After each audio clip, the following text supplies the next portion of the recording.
কোথায় নেবেন পানি? এই পানি পলাশিতে ফেলবেন, এই পানি আজিমপুরে ফেলবেন। পৃথিবীর যে কোনো দেশে যান আপনি, একটা বড় নদী দেখবেন বা খাল দেখবেন শহরের ভিতর দিয়ে আছে। ঢাকা শহরে যাওয়া একটা ধোলাই খাল ছিল, এইটা আমরা শেষ করে দিচ্ছি। তাহলে কিভাবে হবে? আজকে বৃষ্টি হলে পানি জমে যায়, এই পানি নিষ্কাশনের জন্য অন্তত 15-20টা লেআউট থাকা দরকার। যে এই পানিটা আমাকে হয় শীতলক্ষায় নাহলে বুড়িগঙ্গায় নিতে হবে, কিন্তু সেটা নেয়ার মতো কিন্তু সেই ব্যবস্থা করা হয় নাই। একটা বা দুইটা জায়গাতে ব্যবস্থা আছে, কিন্তু আজকে নিউ মার্কেট একটা নিচু জায়গা, সেখানে পানি, বৃষ্টির পানি সেখানে জমাট হয়ে যায়। কোথায় নেবেন পানি?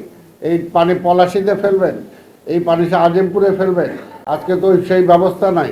আজকে মাননীয় প্রধানমন্ত্রী এগুলো শোনার পরে আমাদের সেই স্কিম দিয়েছেন, কিন্তু সেটা করলেও তো এই বর্ষায় তো আর সেটা আমরা কাভার করতে পারবো না। হয়তো পরবর্তী বর্ষায় সেটা যে আমরা বেনিফিট পাবো।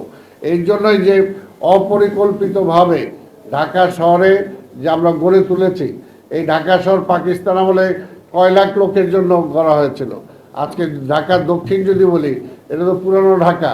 আজকে সেই যে জায়গায় একটা সোয়ারের সিস্টেম 500 লোকের জন্য ছিল, সেই জায়গায় এখন 50,000 লোকের ওই একই সোয়ারের সিস্টেম দিতে, এটা ওভারফ্লো করবে।